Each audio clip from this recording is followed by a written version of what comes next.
Alright. I'm definitely... Click your microphones to honk. Yo! Hello. Is this microphone working? 1, 1, 1. 2, 2. 1, 2, 1. Hong Four. Kong, 2, 3. 5. 9. Good, it's done. Pip wins. That's number wang. 3. Rotate I'm the just making pip. sure that worked.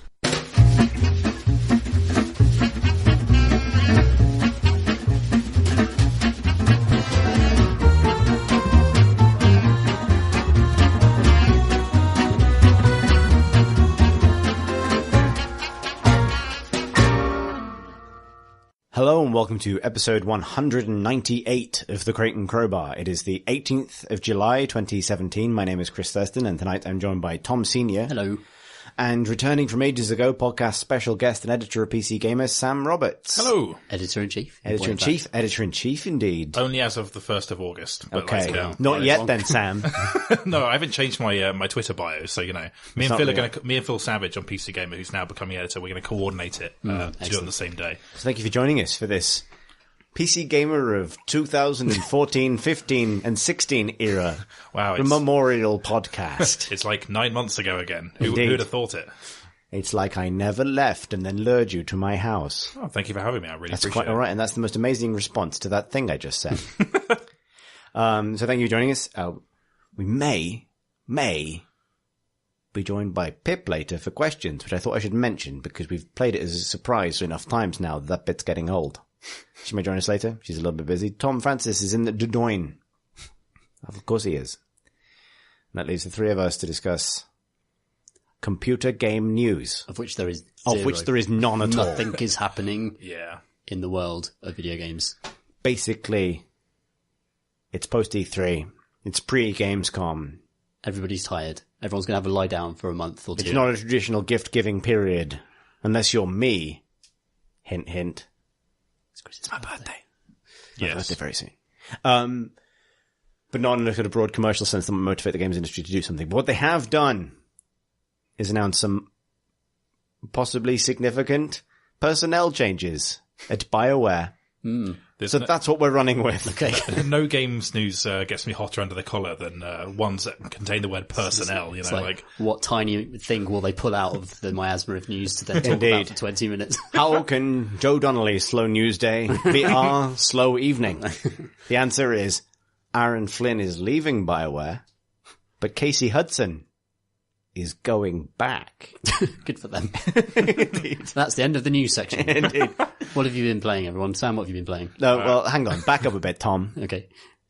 Sam, Yes. you know your BioWare. I do. Why is this significant? Is it? This is a challenge.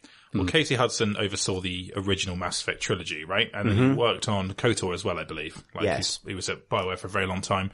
And then left, I think, about halfway through Andromeda, I believe. The development of Andromeda, that is. And then went to do some Microsoft HoloLens stuff, I think. And that's where he's returning from. And he's replacing Aaron Flynn, who's been there for 17 years, apparently. Wow. You know everything about these people. I read Aaron Flynn's farewell message, and he said, I just want you to know he's having a 2-week handover period with Casey Hudson to talk him through the specifics of the job. Okay. Well, Yeah. That was way more thought information than expected. Yeah. And that's the end of the news section. Yes, it literally would be possible to speculate for minutes on end, but we could just not for once. Well, do you think this means new Mass Effect, new KOTOR? I mean, you can't say I suppose if you were going to read anything into it at length, if you had to, for example, you might choose the fact that Andromeda obviously wasn't the smash out of the park, everyone loved it, success that they were hoping for. So they've clearly either done or not done something.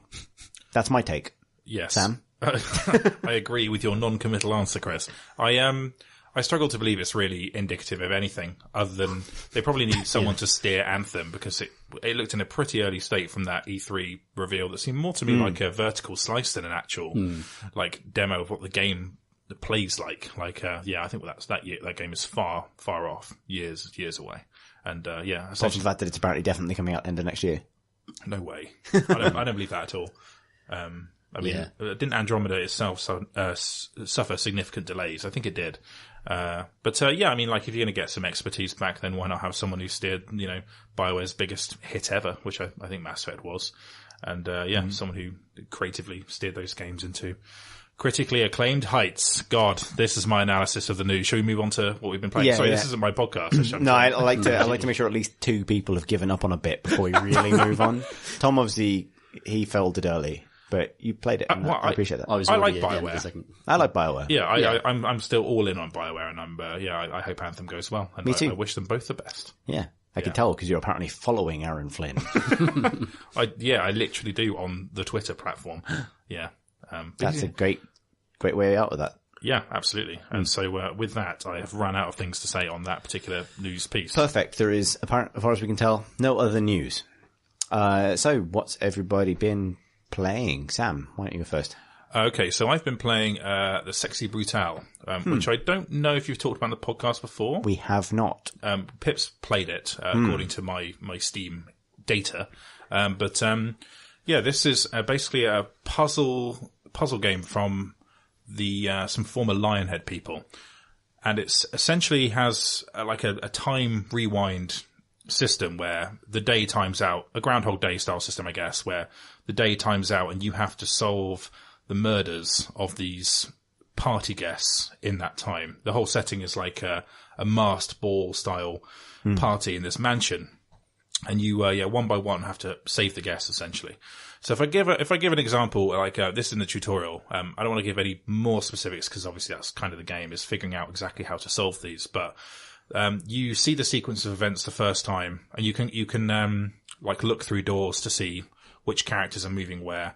And then you can interact with certain props, move things around, essentially to try and break the sequence of events in a way that will save the party guest. So the first one is the victim in one room opens a safe and a blank bullet falls out. And then in another room, the perpetrator grabs a rifle from the wall, like an antique rifle that's still loaded, and goes into the place and shoots the guy. But when this guy opens the safe, you grab the blank bullet, swap it into the rifle. And so when the perpetrator goes to shoot the victim, the gun doesn't work and he throws a candlestick at the guy's head and then his life is saved essentially. Right. And that's the tutorial. And it's really neat. And that's a really simple example, but that kind of cause and effect interaction of, items with, environment is essentially how it plays out. It's incredibly cool. And it's backed up by this very beautiful, aesthetic. The color palette weirdly and the perspective, it's kind of a little bit isometric 3D. Reminds me a little bit of Final Fantasy VII weirdly. It's like that pre-rendered backdrop with characters on it? I don't think they're pre-rendered. Maybe the walls are, but it has that look about it, I think, just from the perspective of the camera. Thinking about it, do you even need to pre-render things anymore? Can you just render them now? I assume so. Because you don't see much of that around these days, do you? No. Yeah. But, it's very inventive and, and with lots of good writing in there as well as you kind of learn bits about the different characters. How is that writing expressed? Is it dialogue that repeats during the party? Is it extra game stuff? Yes, it repeats, on each playthrough. So it will always play out in the same sequence each time, but you have to piece it together because the perpetrator and the victims will always, sometimes it's more than one victim as well, will always be moving in and out of places, interacting with different characters. You only can really piece the story together by following each one around in different playthroughs to get a complete perspective of what's going on. But it's very funny writing, quite tragic in places as well with some of the characters, and it's a very inventive way of presenting that story, I think. And it doesn't overdo it with the hints from the characters of going, "Oh, I'd hate to get shot in the head today." None of that sort of thing. It's very, very cool. That's really cool. Have you found those, is it satisfying to solve those puzzles, or is it busy work after a point? They don't last for too long. I think the game is about 6 hours long, and there's about, I think 9 or 10 guests. I'm about halfway through it now. And, each one resolves in a way that's different enough that you don't have to worry about busy work too much. But there are some that require so specific a timing that it can be a bit fraught in, right. and the logic of it doesn't quite make sense to you as the player, even though in the game I kind of get why they do it. You need a certain character to hear a certain thing at a certain point, or otherwise that kind of they won't be programmed to move if you miss it by a minute, that sort of thing. So it's getting your head around that can be a bit of a pain, but I've only had really one instance of that, and many kind of eureka moments of that was actually a very cool puzzle. That, and the way that locked together was extremely satisfying. Why is it called the Sexy Brutale? I think that's the name of the masked ball that they run every year. See. They all wear these kind of like, I guess slightly, I'm trying to think what the way to describe it. I guess like, a little bit of, what's that Kubrick film? His last film, a Eyes Wide Shut kind of like weird mask, but it's not that sort of sexy or, traumatizing. It's, it's very, it's just a kind of like a neat theme for the whole event, like because it's counting down on the day, like there's the proper event kicks off at 7 each day, and so you're always counting down to that, and you're seeing the characters move around the guest quarters and around the house doing different things throughout the day. And because it's all set in one environment, the next character you save, you might see just walking past on their way to do something else, and only later will you really learn what their deal is. So actually exploring that house and connecting all of those stories is it's great. That's a really smart take on the kind of the routine game, which Hitman is. Yeah, I was going to say Hitman. Backwards Hitman is a really interesting concept. Yeah, it's a really clever way of letting you, having that top-down view and being able to kind of burrow into people's lives separately is the thing that Hitman really lacks, isn't it? Hitman is a game about learning trajectories and timings in a purely mechanical Groundhog Day sense, whereas it feels like this has more of a kind of social narrative texture to it that elevates I would totally play the game that was about moving objects around in a Hitman level to stop Agent 47 from doing anything. Yeah. Like rearranging guard paths, like saying, you look at this door and just look at this door. Don't walk up and down. Don't look out the window for a bit. Just look here. And then figuring out exactly how you can break it the other way. In this particular building, there is an exploding golf ball. Yeah. Don't throw that in the sea. Yeah, exactly. I did think of Hitman while I was playing, actually, that, like you say, that kind of puzzle box quality of the way things fit together and then the kind of timings of characters, locations and such like that. Yeah, that, it definitely evokes that. And so it doesn't quite feel like any other puzzle game around, really. And, I very much recommend it. Yeah, I'll finish the whole thing and, for sure. Like it's satisfying seeing all of those things locked together. And also, the solutions I tend to stumble across, and rather than actually kind of solve, dead on, which is actually a more satisfying way of playing the game. There's a sense that you can feel a bit hopeless at the start of a run because you're like, I have no idea how these things fit together, and I don't see any way this will possibly make sense. And then you realize by seeing a character do a specific thing at a specific time, there might be a secret entrance in this house that you weren't aware of. And because your character now knows that entrance, that's good. Also, each time you save a character, they drop their mask and you can pick that up and put it on, and that gives you different abilities. So, on the next run, you might have better hearing, which means if someone is typing in is muttering a safe code to themselves, you can hear that. Whereas on a previous playthrough, you couldn't. So you're kind of, you're slowly being upgraded as well. And they're quite out there upgrades. Like one of them is you can see the ghosts in the house and interact with them. And suddenly there's a bunch more characters dotted around for you to talk to. And that does sound great. Yeah, it's fantastic. It's really good. Really impressive for sure. Because it came out a little while ago, didn't it? April, I think. I saw people talking about it, but then didn't look past the name Sexy Brutale. I was very engaged by the name Sexy Brutale, but then did nothing for no reason. We both failed, Chris. Yeah. PC Gamer's Tony Ellis at the time just sighed so much at that name. It's like, why is it called that? And I take his point, but it's Call it an edible. What's that, sorry? Does it earn it? Not really, but I suppose it's kind of it's a little bit sexy. Not really. Is it brutal, but in a French way? It's I guess it is. Yeah, so it's 1 out of 2 ain't bad.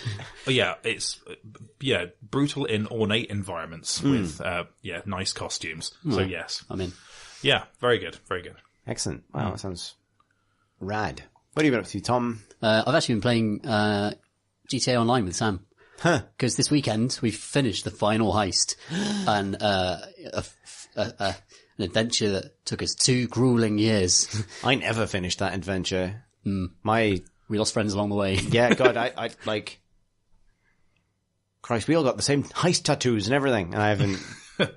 And then, God, Brendy moved to Costa Rica rather than finish those heists. Yeah. So. I think most people have this experience because it's very hard to play the heists. Like, the apparatus around the heists, around getting people together, getting into them, getting it all organised, is such a faff that it's amazing that anyone has finished them, to be honest. It requires an immense investment from one player as well. Like, so if you're starting out in multiplayer, no one really starts out with a lot of money in GTA Online. So someone will have to grind in order to get the startup cash, essentially, for your crime operation. Huh. Yeah. And the heists are 4-player, but everyone involved has to have completed a 2-player starter heist in order to get access to the rest of it.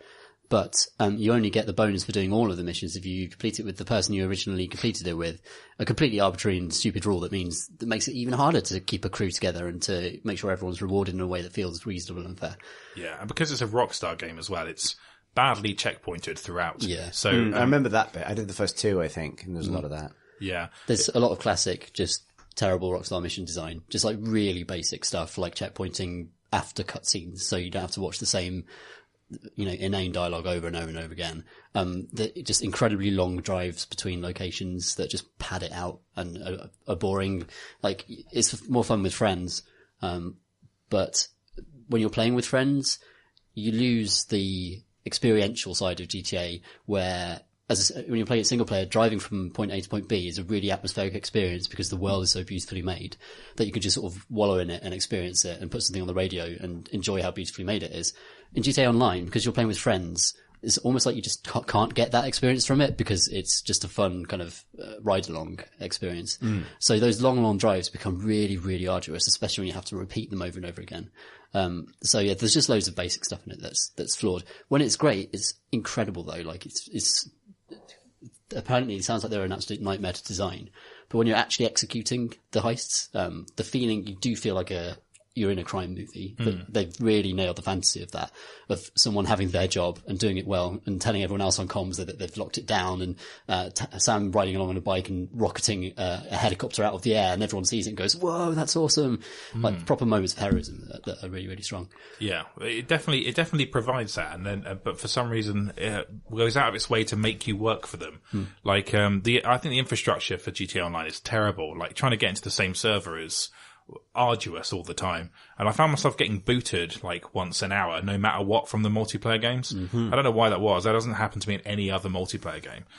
It might not be the game, it might be my connection or whatever, but like then getting back into the same server, having to all drive to the same flat where we can start the heist, having to all then drive to where the mission actually starts. That's about 70% of your time is spent doing bullshit. So I have a question then. Yeah. So you've answered why it took you guys 2 years to finish all of these. Why did you do this? The highs are so... The heist. The heist. So good. Yeah. It kind of is worth it. Also, we've done 4, and you can't not do the 5th one if you've done 4. Like You can. I know you can, but you can't. You're not you've got to inside. It's because we all knew, first of all, that like one of us had already, Phil Savage from PCG, had already spent a lot of money on the heist. So I felt like he needed to be repaid somewhat for his pretend money. But also it was, like Tom says, like Rockstar really did save their best mission design for those heists. Like GTA Online itself seems to have a lot of very bad filler missions that idiots are always calling you up on your phone about. It's a very needy game. But like, those heists are just the perfect kind of blend of you get the open world and the drama of it and the benefits for having those players in it, and like actually good beats and the mission design. It's all there. Like it's the best of GTA if you persevere. You just really have to persevere. And there are stupid mistakes in it. Like the checkpointing thing in like this day and age is just, that's been solved. But like every game you play now checkpoints perfectly and seamlessly and puts you back.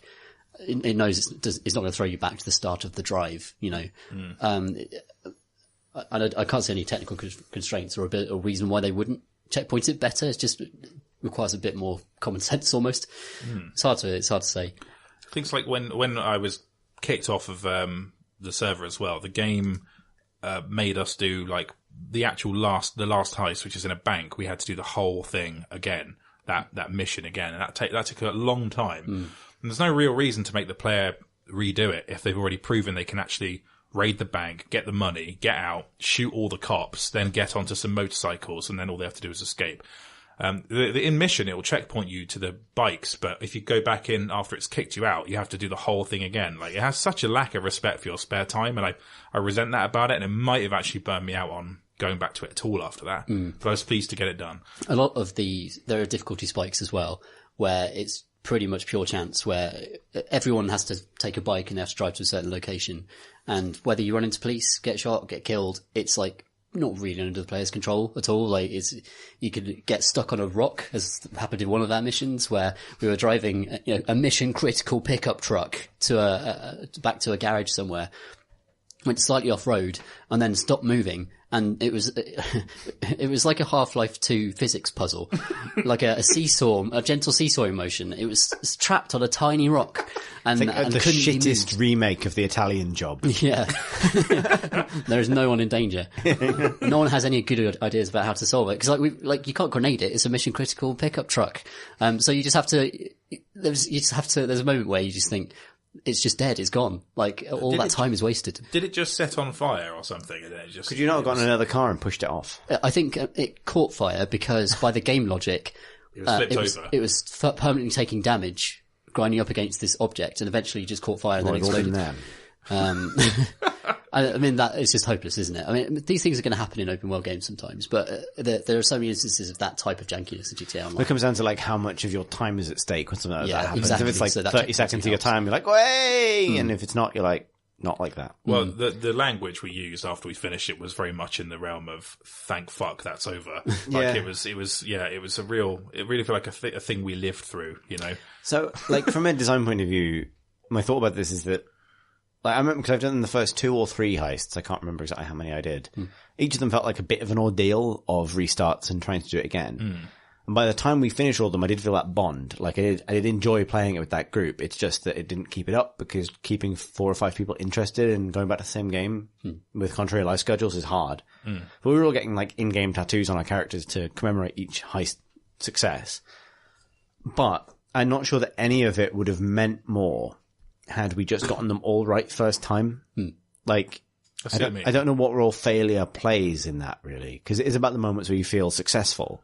Yeah. And failure isn't actually that interesting in GTA, because it tends to be either like, I got shot, sorry, or it's like you get busted because the particular kind of combination of events, or more often than not, you fail a very specific mission rule that you feel like you should be able to improvise around a little bit. Yeah. You know what I mean? Like, it feels like it's failure states where the problem lies. Yeah. There was like one mission where it will sometimes penalise you for leaving a mission area, for example. When I think like this happened where we were in like one like yard of like between these tower blocks, and my idea was to get in a car, drive out, and then snipe guys who came in from each side to basically give my guys. I think I know the heist you mean, actually. Yeah, and the game said I'd left the mission area, and it's like, well, you're an open world game. Why can't I go over there and do this the way I want to do it? Like, desync the animus, Sam. Yeah, so it's little things like that where GTA is an open world game, but doesn't quite have that open world mission design that you might even get from something like Ghost Recon Wildlands, you know? And on that same mission, I think Sam and I were on the rooftop that the game wanted us to be on. Like we couldn't change that plan.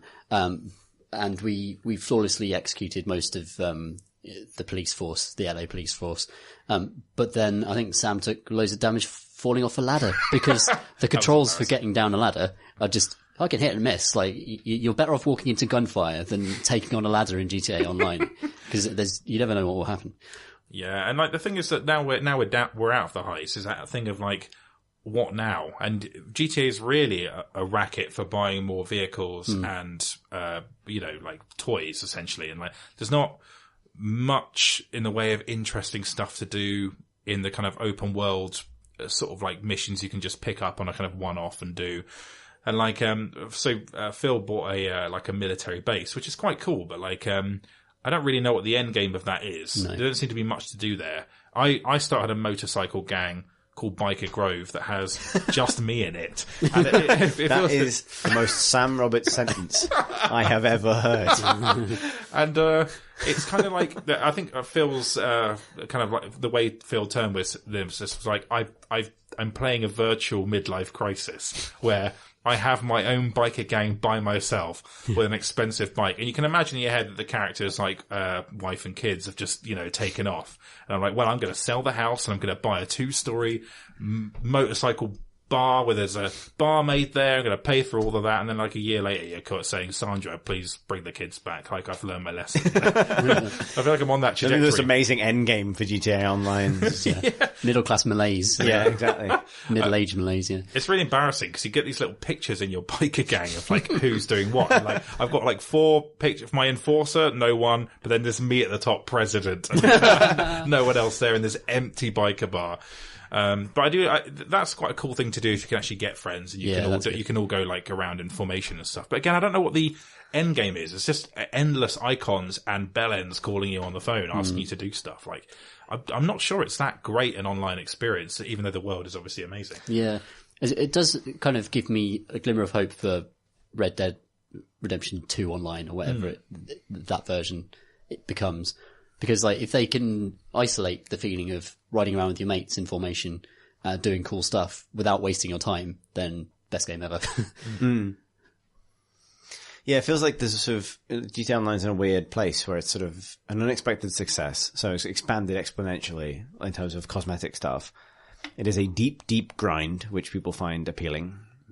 But it's also got built into this quite ambitious co-op game that has its own flaws independent from the flaws of the whole thing. And like, I still, like, when I reviewed GTA 5 for PCG, like, online was definitely my favorite part of that game.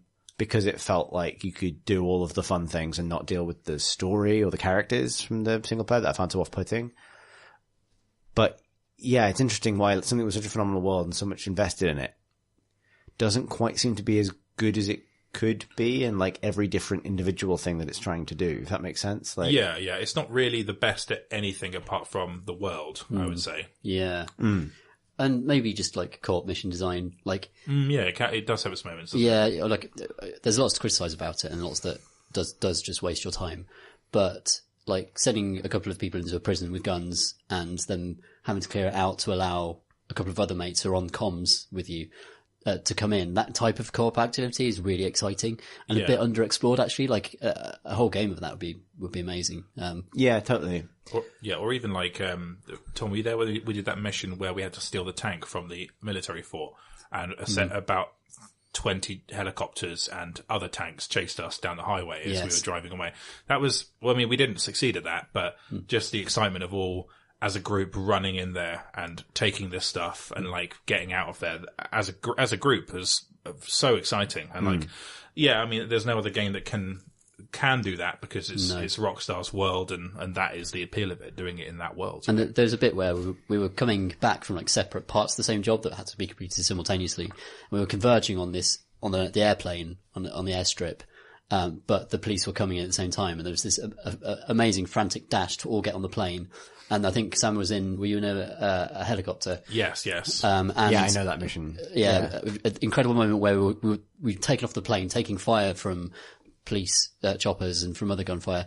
The wings were on fire. It was about to fucking go. And then you look out of the window, the porthole, and you just see a rocket slam into a police helicopter. And then Sam's chopper just rushed past the window, like an actual action movie moment that had just sort of dynamically happened in this cooperative mission. And that moment is that is a fantastic thing that GTA Online can do that nothing else can do. Oh yeah, you could argue that the only reason that happened is because I was being inadequate as an escort in the first place. Like if I was spending my time properly, I'd be there defending them from the takeoff. But I just arrived incredibly late, fashionably but managed to turn that into a great moment. That's a Han Solo classic.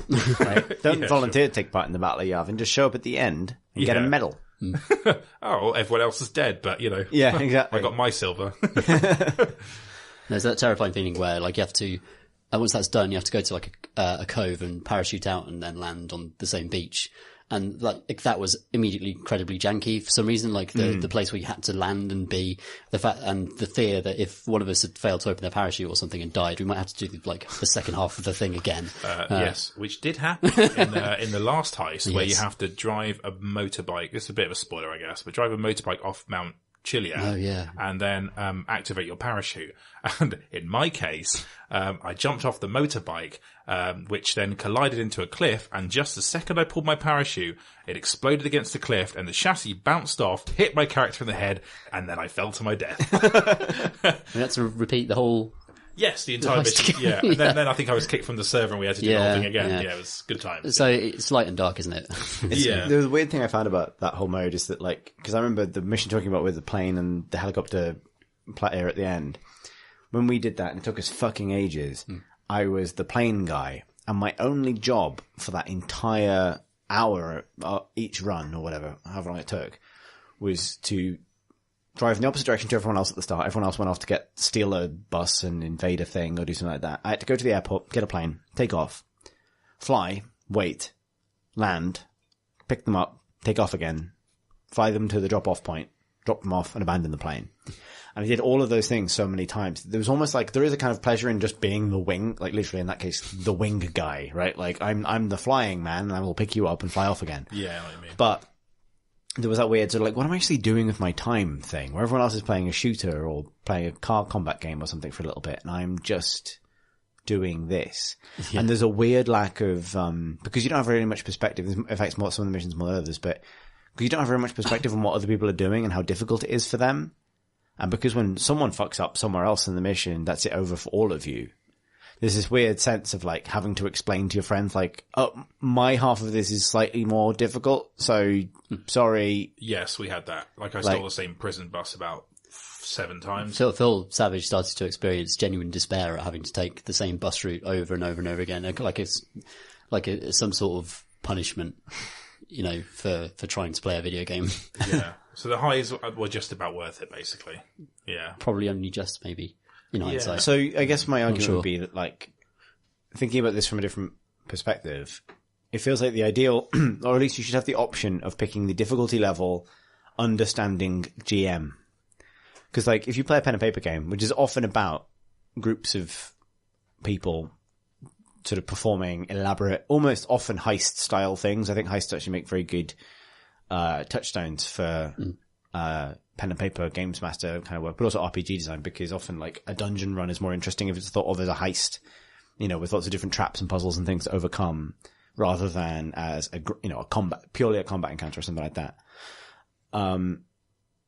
If you're running that for a role-playing group, there's basically no way you're ever going to say, okay, you failed. I'm going to need you to go back to the kobold room and roll again to see if you trick the kobold master into liking your wig or whatever it is that's happening in the game.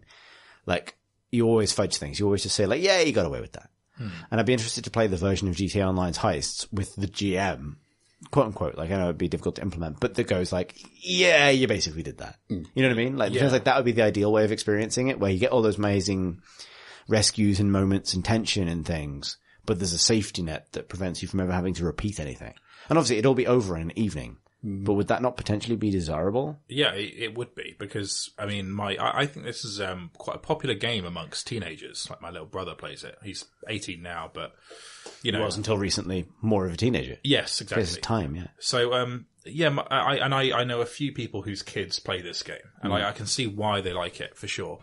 But like, for someone with a full-time job, you would hope that it could really use with a fast travel system. And like you say, Chris, maybe a more forgiving kind of like failure state, I suppose, or at least some kind of, you know, way around that. And to the option to just spawn you next to your teammates instantly when you join a game, like to make you drive to the apartment of your friend every single time. Terrible. The way when you finish a heist, it just dumps you all in random servers. Like, it's why would you do that? Why not just put everyone in the same place? Yeah, why not just say next heist? Yeah. Come on. You know, like, why does it have to disconnect everyone? Like, things like that, they just either haven't thought of or they can't do. Like, it's frustrating, because there's something amazing under all of that.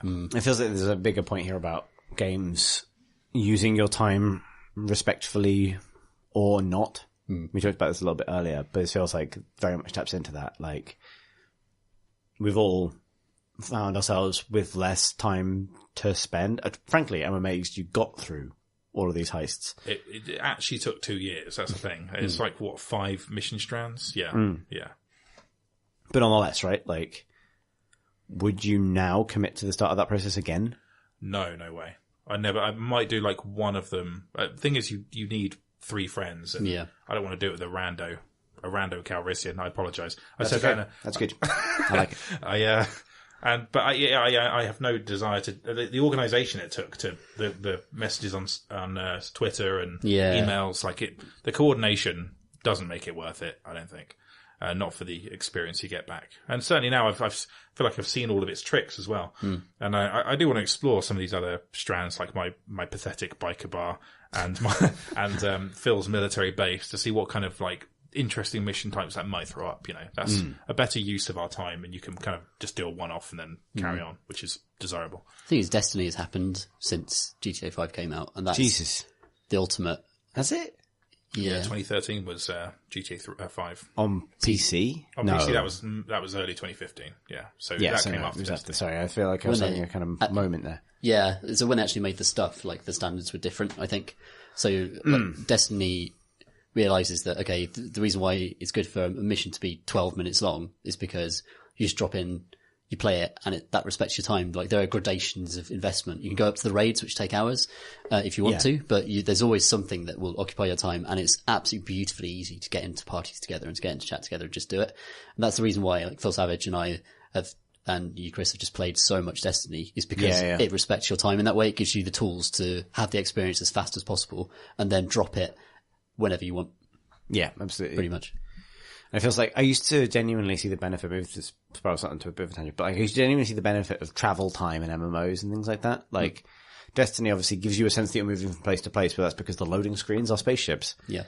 I used to and I think do on principle, the time it takes to get from somewhere to somewhere else in World of Warcraft, and the sense of geography that creates, the sense that you are occupying a real space. And if the moment you add a fast travel system or something like that, it becomes less convincing as a world. I know what you mean. And I actually felt a little bit of that in GTA 4 as well with the cabs. I ended up using those cabs so much that there were, entire handcrafted streets I just never saw, Yeah, you don't travel like that in real life where you just get into a cab, fall asleep, wake up, and you're immediately where you actually hang on. But yeah, you know what I mean? There's, actually, a better example actually is, it's the difference between relying entirely on the London Underground to get around London and understanding how to walk from point to point in London. And that's what makes you make sense of the city and makes you feel like it's a kind of real connected place and you understand how it all flows together. Not that obviously the Underground is necessarily a fast travel system, but it is something that kind of shuts off your perception of what's going on around you and then reinserts you into a place somewhere else, basically. Yes, it divides the city into very specific regions. Yeah, and you understand how to get to places from your fast travel hubs, but not from other places in the world. And there's a genuine, tangible sort of sensory benefit to being able to piece that place together yourself. I feel like that's always lost when you give people too much convenience. I can see the argument for less convenience when it comes to creating a more tangible sense of a place. Yeah. But I think that is incompatible with co-op and having a job. There's some kind of pyramid there, or some sort of three triangle where you have to pick two. You know what I mean? Yeah. I mean, I enjoyed the traversing of The Witcher 3, which is a beautifully designed open world. But I only enjoyed those journeys once. And from that moment onwards, I'd fast travel absolutely everywhere in the game, having gained that kind of loose sense of the layout of the place. And I think a realism mode if people want it, because and then just a fast travel mode for everyone who doesn't have time to deal with that, frankly. And I understand it's difficult in MMOs as well, because teleporting players around might be tricky if you're trying to manage population in certain areas and stuff like that. I imagine that the money you get back from a heist versus time commitment is also a consideration. They want you to earn it from the time you put in. Yeah. Which That's true. Just grind it out. Yeah, which I understand they have to do to some extent. But maybe it wouldn't be so bad if the infrastructure and the matchmaking was excellent, but it's way off where it needs to be, I think. And that's the problem. I wouldn't mind the journeys if we could, if it was like Destiny, you just join up and you're there. You're in the car, right? Yeah, exactly. But it's not, and that's the problem. It's it's twofold wasting your time. Yeah. And I do like this game. But on balance, the worthy journey of 2 years. It was worth it. That final heist has had its moments for sure. Yeah, I'm not sure it's the best heist by a long way. No, the best heist probably was the one with the airplane taking off, and that was it was weirdly low key. The last heist, in a lot of ways. Yeah, it's very simple. But, yeah. yeah. Glad we did it. Yeah, for sure. Also, we get a feature out of it. So hooray. Sweet content. Sweet content indeed, Tom. How about you, Chris? You been playing anything? What content have you been consuming? So I, boringly, have been also driving around an open world, shooting things with friend, because I can't get out of Plunk Bag, PlayerUnknown's Battlegrounds, to repeat. And I appreciate that. I think on the podcast now I've said most of the things I'm going to say about Battlegrounds. It's super interesting in the way because it's interesting, specifically relevant to the conversation about games, quote unquote, respecting your time, wasting your time. Because in some ways it respects your time enormously, because it's exactly, if it takes a long time, it's because you were doing well. And if it takes no time at all, it's because you were doing badly and you can immediately play again. There's a stable endpoint to it as well. Yeah. You block out the time and it's going to be... Yeah, it can be a little bit tricky to block out an evening for, because if you say, I've got half an hour, I'll play a game of Battlegrounds, and you die in 2 minutes, you can maybe run again. If you die in 7.5 minutes, maybe now you have to be circumspect about whether or not you play it again, which is a kind of tricky thing, because you're like, well, okay, I just died, but if my next one is good, which I'd like it to be, then I'm going to run out of time, if that makes sense. Yeah. So because it's a sort of indefinite length, and there's definitely a sort of a mounting pressure towards the end of a game, particularly with a team, that isn't necessarily pleasant. And often when failure comes, it can arrive abruptly. Because it's always different, you don't feel like you're being necessarily reset to the start of the journey.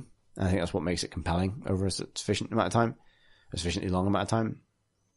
But for some reason, despite having the desire to branch out and play other things, I find it enormously hard to shake. It's been a long time since a game has got its hooks into me to that extent. Just in a sort of easy to play when you want to commit to something and easy to sink into when you don't.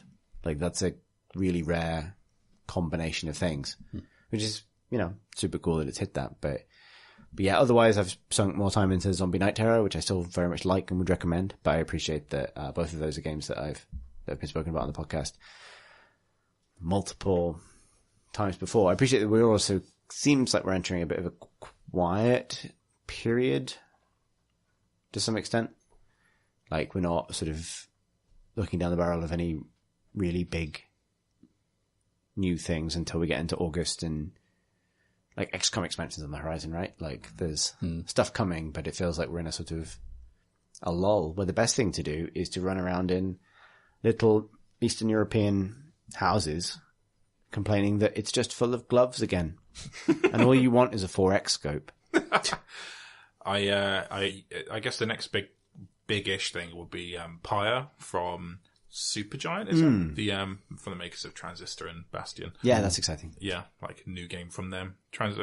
Nothing else. Their stories are well told and their worlds are beautiful. You have that to look forward to. Yeah, definitely.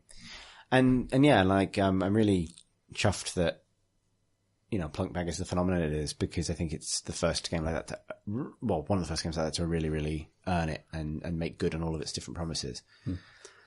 But yeah, there's interesting stuff around. I mean, I've been dipping into Worlds Adrift, but I think I'll talk about it on a future pod, because it's very hard it's in a very early state, so it's hard to tell whether its systems will ever work. Yeah. I know Alex was impressed by that, but it's, yeah. That's something we have, long-term plans to do a big co-op thing on as well. Yeah, so, sure. Yeah. It's absolutely perfect for that. We'll try and get you a code, Chris, get you on board. Thanks.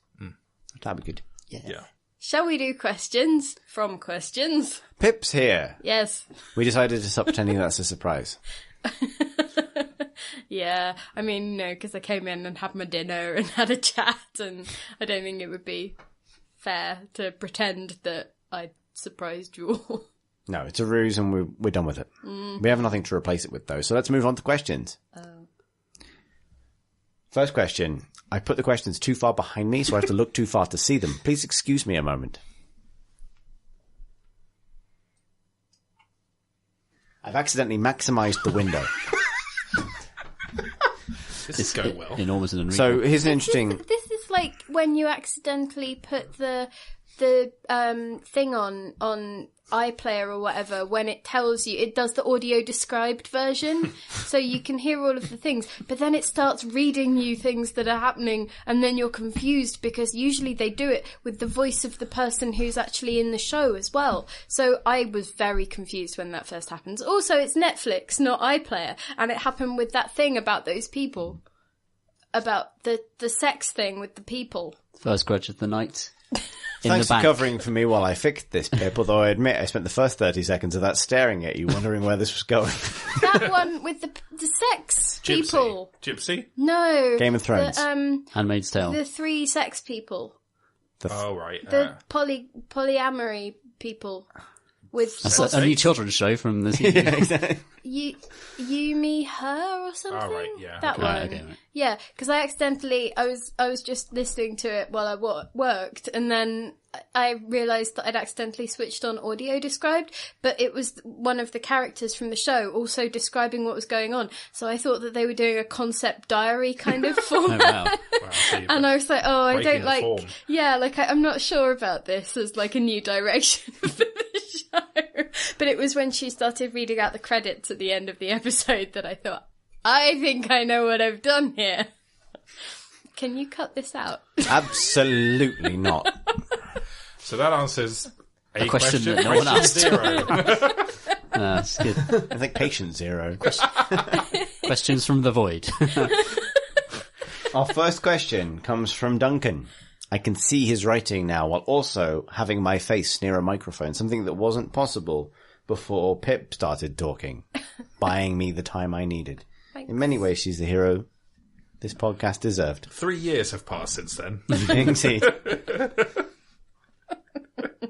Hail the great crow, bar. Got to raise your game. A good game is a game where you can dual wield shields. A bad game is a game where you lose ammo when you reload. What are the quickest ways to and from your heart? Duncan. That was some great beat poetry. Enjoyed that. It was beautiful. The rhythm. Yeah, it feels like a little bit like a question that was written by tapping autocomplete, but I completely get what he means. Hummingbirds. Good answer.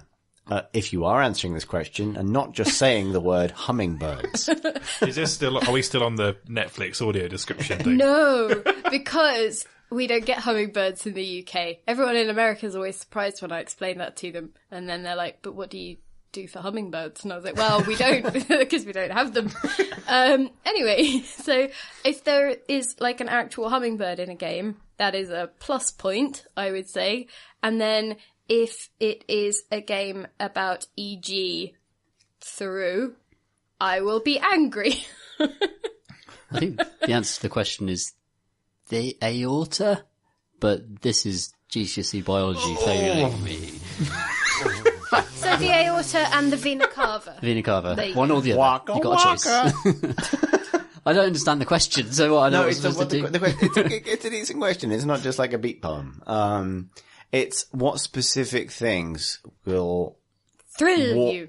warm you Right. to a game regardless of everything else it does. Good shotguns. Yeah, so in this example, okay. it's dual wielding shields or dual shielding. Or the other thing he said, losing ammo when you reload is a way out of your heart. Like a good active reload will really trigger the endorphins, I feel. Yeah. If I'm being honest, like a really kind of hitting that moment and then getting a good sound effect, and that'll do it for me every time I feel. So I don't know if that's my heart, but it's certainly my body. There's a sort of Separate Norfolk entities, radio but- station that's desperately missing you as a games correspondent, Sam. I sort of just, I was as sincere as I could possibly be there. Alternatively, cheese, you know. What games do have hummingbirds in them? Isn't there a... Walden, Okay. which was a great source of consternation because it also revolves around Thoreau. So that was quite the emotional journey that I went on with that game, involving a certain amount of stamping around the house, shouting my grievances against Thoreau. You say stamping around the house shouting, you mean stamping towards Chris, shouting. Following Chris, shouting. Doesn't matter where Chris is going, shouting. Look, I hate Walden, he bellowed. and through, and maybe this, and that's a successful evocation of how much I hate this, in which case do I like it, and so on. But then I spent more time with it, and then there was the hummingbird, and then it seemed to be slightly snarky about through, so I don't know if I was reading my own emotions into that, or whether it was actually being snarky, so I need to play a bit more, and also hummingbirds, and also irises, but then he was really snippy about irises, and I was like, what is your problem? I like them, like, stop narrating this in an awful way. It was worse than the audio described version. It was just him having opinions about plants. I was like, oh god, I've got opinions about plants, and I'm not allowed to have a go at you with them. Awful. So the game we're discussing is... Walden. Right. Which, Cool. admittedly, it's a game about Thoreau and his opinions about things that he wrote down. But... in the book. Walden. Yes. Yes. But, I mean, he basically goes camping and then tries to write it off as, like, a great outdoors adventure of, like, Camping is a great self-sufficiency. outdoors... He goes camping in his friend's garden! Okay. And his mum still does his laundry. You go to her house and pick it up. So when you talk about the ways the games can enter or exit your heart over the lifetime of playing, you've made a lot of headway in that particular direction this week, haven't you? Well, I mean, it sort of averaged at hovering near, maybe. I don't know. In the manner of... or like plunging into and then out of. Like, it was like being stabbed. by a hummingbird? No. So hang on, Maybe. the hovering near wasn't a hummingbird reference. Wait, what? No. I just meant, like, right. So, you know when you've got an egg? I'm reaching for my third punk IPA, Where is the... and here is Tom opening. So I was so worried that we had such an efficient first half. Right. It's Quite. my problem. I'm sorry. 45 minutes would be ideal, Chris said. 43 minutes it came in. We are now entering minute 46 of the hummingbird conversation. Response to a question that made no sense. It did make sense, Tom. Right, okay. You just had to open your mind to it. My mind is too closed, and my heart is too closed, so nothing gets in or out of it very quickly. So, the egg. Pip, take us back to the egg.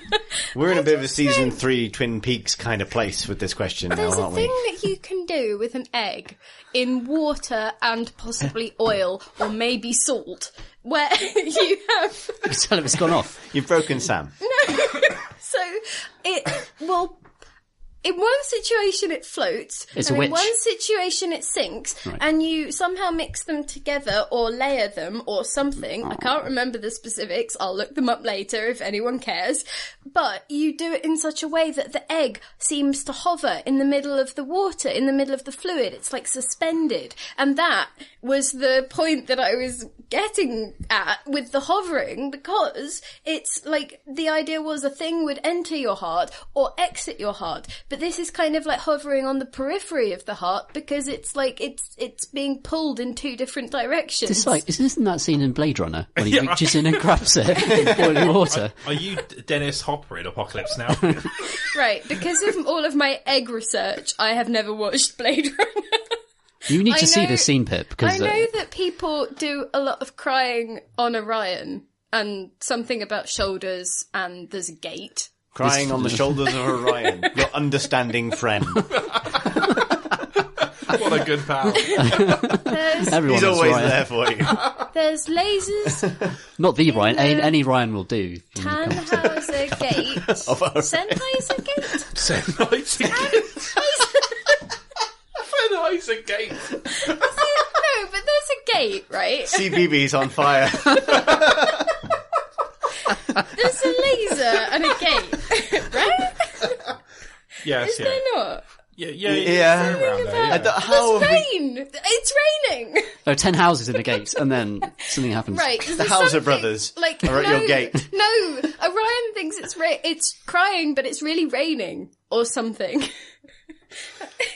I don't understand this. Okay, Anyway, we've got so many questions. And I think shall we move we on? sort of took this one and We fed could- it into a kaleidoscope. We could move on. Yeah. I really didn't bring us back to the egg. I just put it out there. Welcome back to the podcast, Pip. I'm so sorry. Shall I leave again? I can No. go. How efficient did we need to be? It's too late for that now. That dream has died. Zed writes, I watched Matt Lees' Breath of the Wild video. What makes a good map in a game? And Pip, don't say an egg suspended between two states forever. He didn't write that. That wouldn't be relevant here. Kind of wonder if game maps would be better if they didn't show your position. Zed. Ali's Cool Ghost did a good video on Breath of the Wild, Legend of Zelda, which has a very good map, which is somewhat like a real map, except in the ways that it isn't. But a little bit, it is. What is a good map? Ladies and gentlemen, I've been somewhat thrown.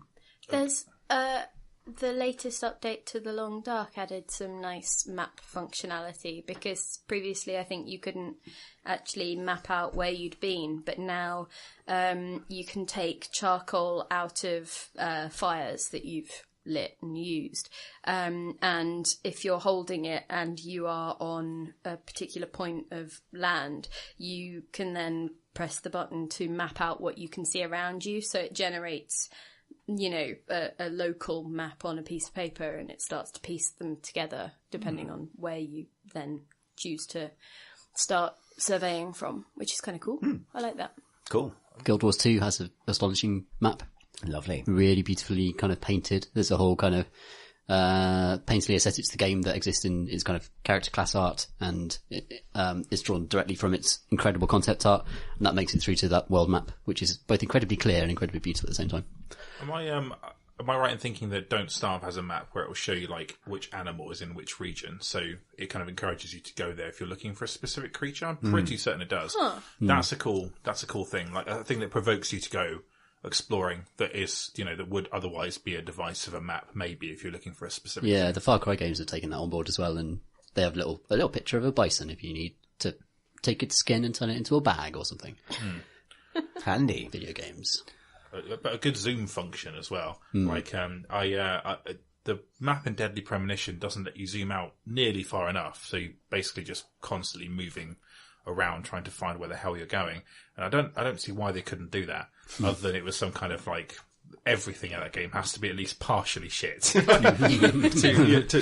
maintain their cult appeal. I was going to say, where would you put that on the list of priorities of things to fix, though? I mean, really, though. Yeah, I mean, let's do resolution options and do, Or the final boss fight not bugging out hopelessly, that would be a nice one. Yeah. True, yeah. Hollow Knight makes you buy an upgrade to your map that shows you where you are on the map. That's which is cool. so you can go choose to ignore it and play it that way.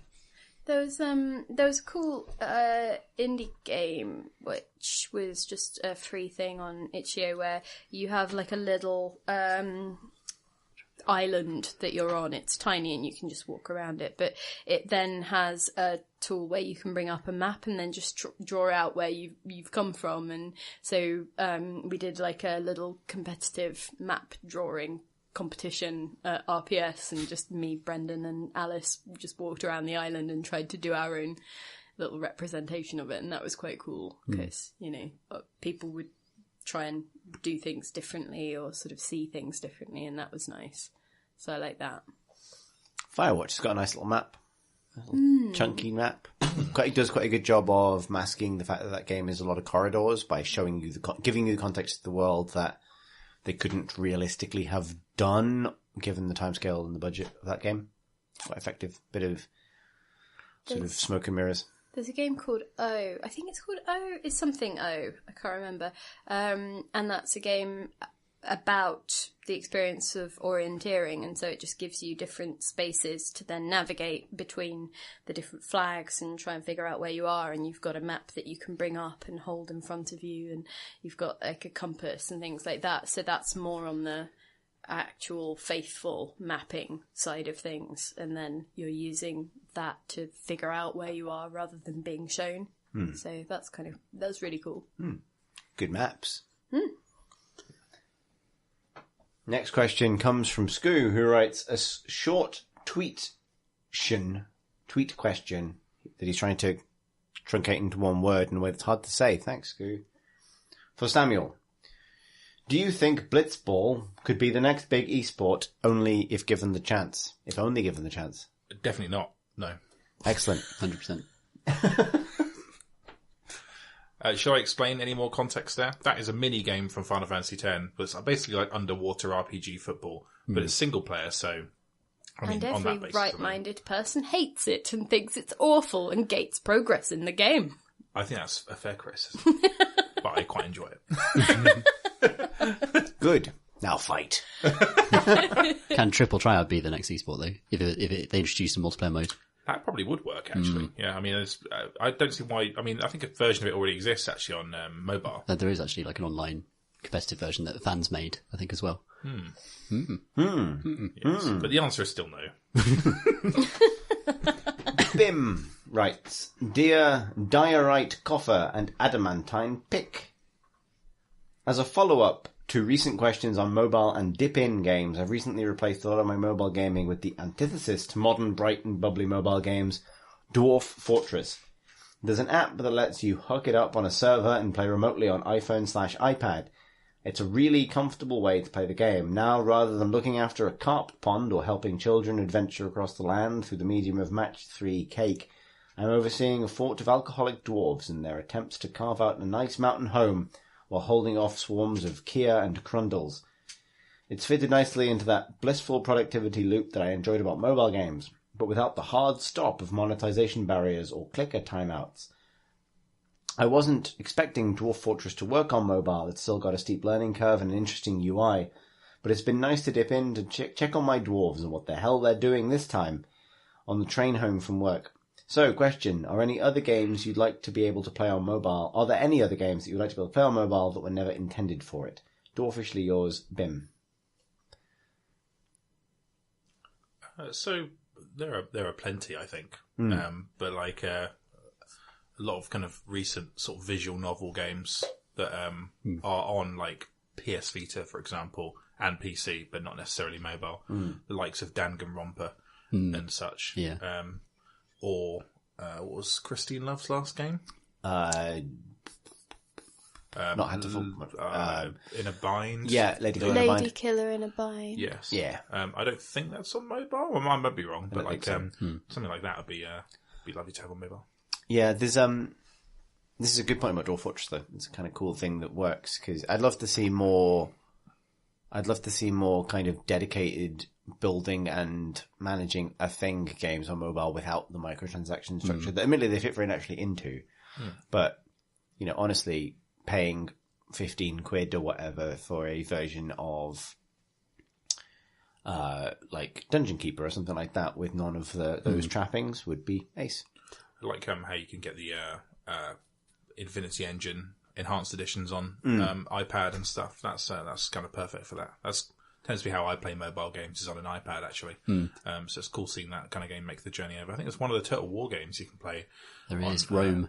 Yeah, They made Rome for mobile. Yeah. What? Yeah. Apparently Yeah. very good as well. Legit works. Yeah. I know. Yeah. Try that, everyone. It's good. That solves playing journeys forever. I was about to say, when I was just fishing through my mind for like a game I'd like to see in its full form on mobile, I was about to say a Total War game, and then I thought, no, that's stupid, Chris. That's an idiot thought. They I'd did play it. A stupid man. They went and did it.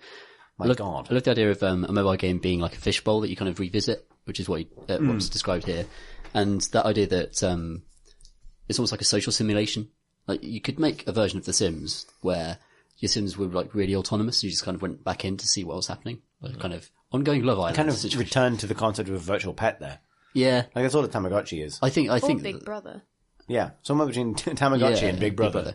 I think like the Tamagotchi idea is kind of like it deserves revisiting in the mobile age, and maybe people have. Obviously, I mean, it's a huge I'm sure they have. number of games. Yeah, Yeah.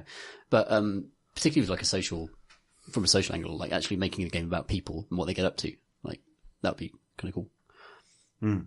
Or I guess you just watch Love Island, get your fix that way. I don't know. I'm very pro the hard stop of monetization because that's the thing that stops me from playing these things until 4 a.m. Because like I will just burn through my current lives on a game, not want to pay however many quid for a new set, and then just be like, right, that's it for the evening. You know, that's my I have a treat of those lives, or I have a break from real work and do that. And then, but it's definitely, like, I can spin it out by being a bit better or getting a bit luckier, but I don't like the idea that I would have to trust my own ability to stop playing. Yeah, fair enough. I don't really play many mobile games like that anyway. Pip, what sorts of stuff do you play? At the moment I play quite a lot of Gardenscapes, which is essentially you have a fancy house and a butler, and the butler is having to do all of these tasks to repair all of the grounds of your house, and you go through them gradually, and each match 3 thing you earn like coins and things from, and also stars, and it's the stars that are the currency that you use to get him to do different things like clearing up an area or tiling it, or, you know, laying particular flower beds and things like that, and you just sort of gradually work your way out from the house and get, you know, just nice little slightly personalised areas, but it hinges around just a regular match 3 kind of game. And there's also Abyssrium, which I think we've talked about before, which is now, I think, Tap Tap Fish. And it's just a fish bowl, and you look at the fish and you can tap on the fish and you earn money and can buy more things for your aquarium and things. But I have got to the point with that where I have so much stuff that it's more that I'll open it up every time that there's a seasonal event to get that stuff. But I just quite like swapping the watercolor and the coral colors and things and different types of fish in and out, just to have. It's kind of like this weird interior design thing, but for fish. So that's, yeah, like those things. And also I still play the League of Legends mobile game that they put out. It's Blitzcrank's Poro Roundup, I think. And the Poros are the little pom-pom looking creatures that live on one of the maps in the game. And essentially, it's about one of the characters using his little claw thing to run along behind them and pick them up before they get eaten by the Baron that's like coming in behind them all. So it's just a side-scrolling kind of collection thing, but it's actually quite compelling. I quite like it. But yeah, so those are the 3. Cool. Good. Our next question comes from Daniel, who writes, Dear CNC, thank you so much for the great podcast. Your discussion last week about esports was both long and great. I work at a Danish TV network, and your chat about the accessibility and communications in esport coverage got me thinking. I do not think this is a specific problem for esports, but more of an inherent problem in all rule-based sports or games. In conventional sports, there are both easy to decipher activities such as badminton and soccer, where a layman is able to pick up the gist of what is happening very easily, and then there are the arcane ones such as cricket or American football, where the activities on the field to the untrained eye are completely absurd. None of this really matters to what drives all money in modern sports, which is direct marketing. It does not matter how exclusive the game is if there is a large enough, quite homogeneous audience to make commercials for.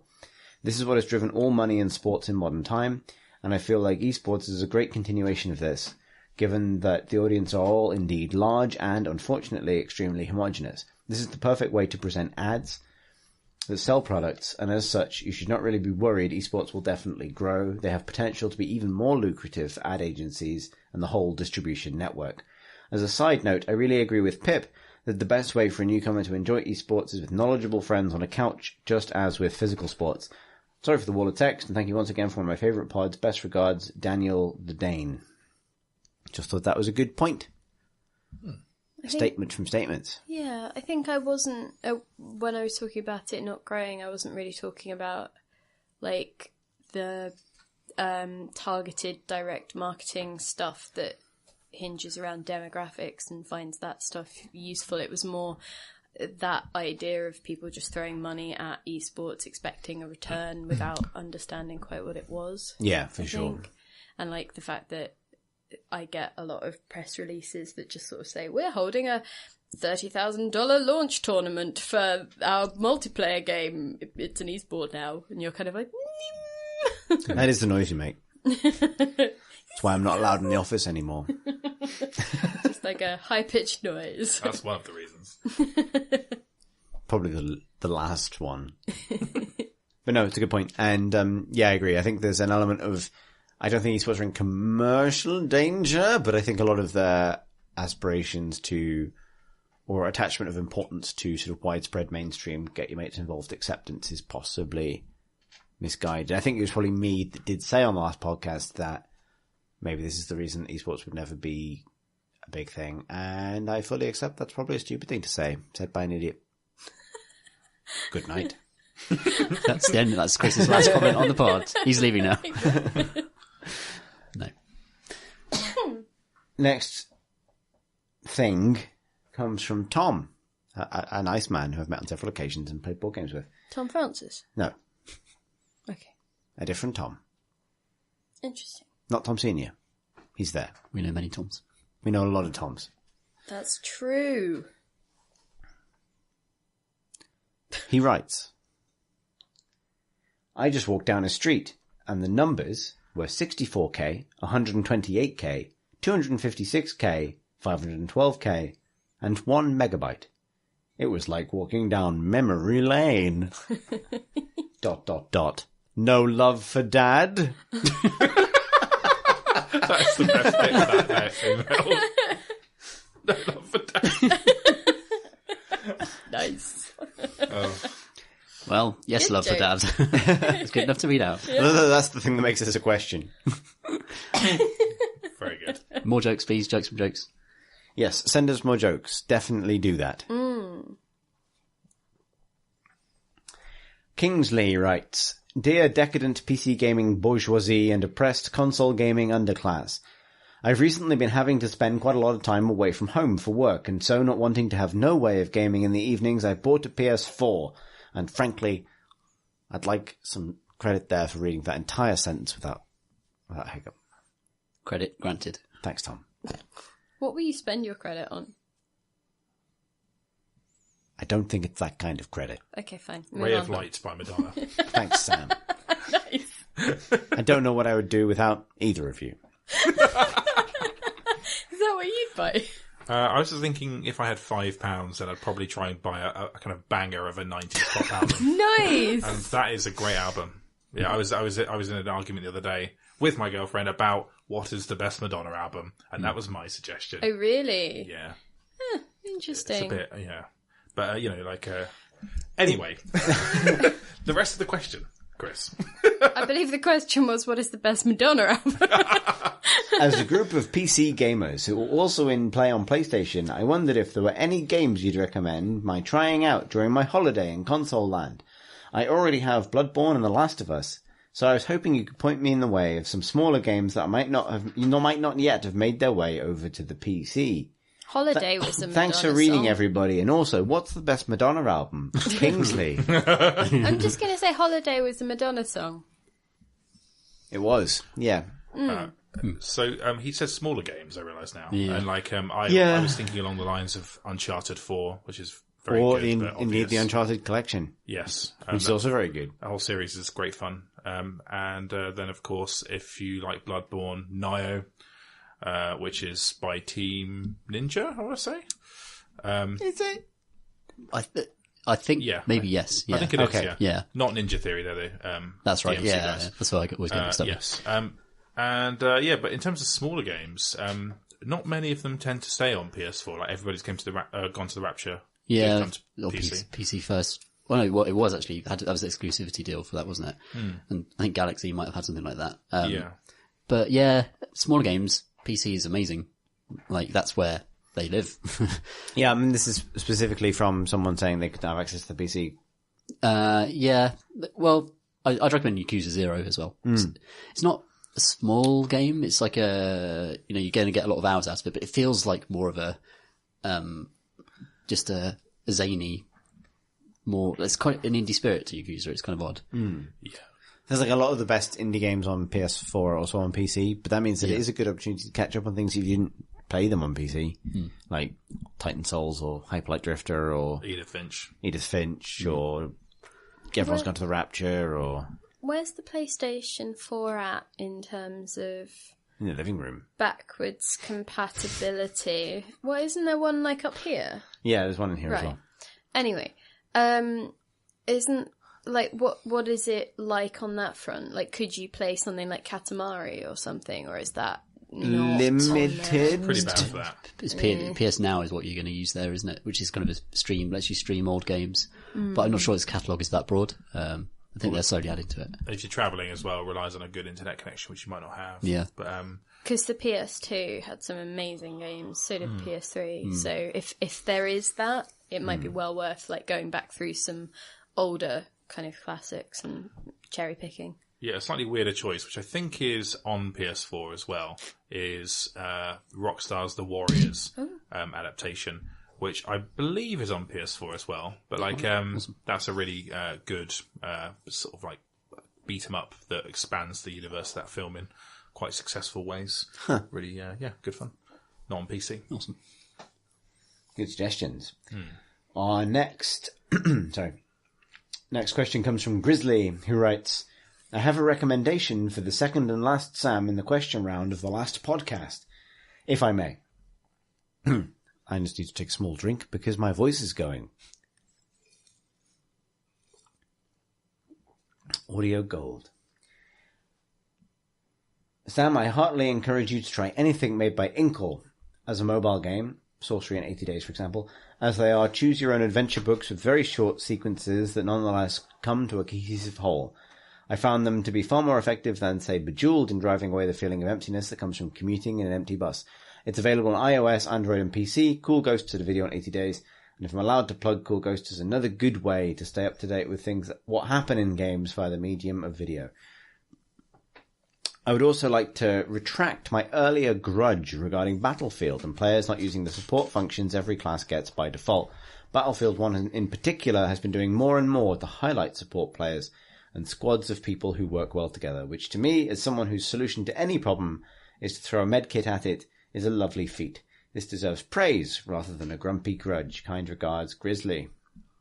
Was that grudge one that we didn't accept? I don't think we did. Was it the one where it sounded a bit like it might be that that Grizzly was saying they objected to other people not playing support but didn't want to themselves? I don't think so, but I don't remember. Maybe it was someone else, in which case I am terribly sorry for slandering your good name.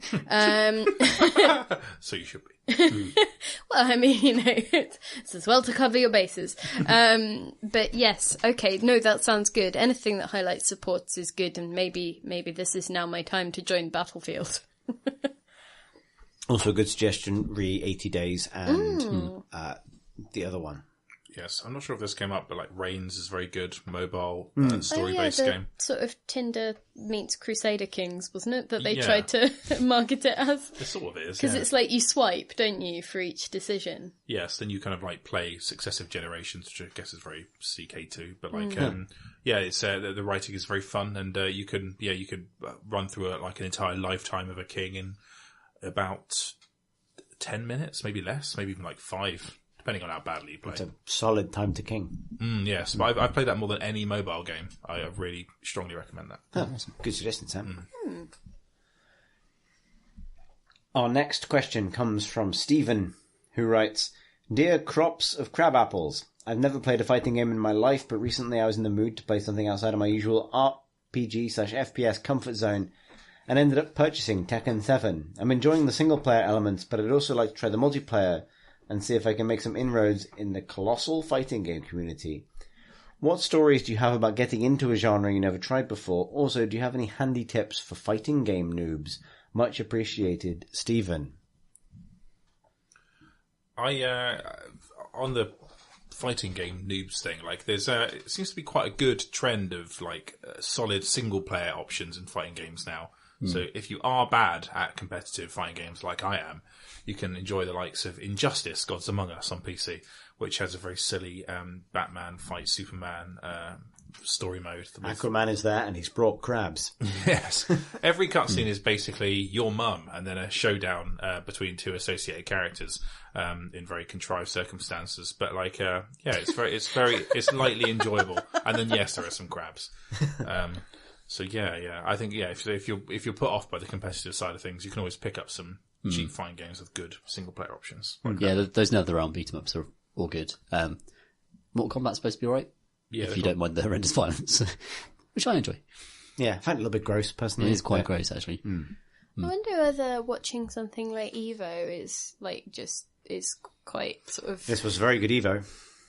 because that was this weekend just gone, and so I don't know whether it's the sort of thing where it's so far beyond the ken of mere mortals. Good pun. Oh, was it? Okay. Yeah. Anyway, so is there a person called Ken? Yes. Good. Right. Oh, there is, isn't there? Yeah. Ryu and Ken and others. Many others. Drawing a blanker. No. Tom, we're not going back I'm to next already week. in joke jail. Last week. I might as well keep going. Who's the Chun-Li? Yeah. Yeah, there you go. All of the Bison. names. No, Captain Bison.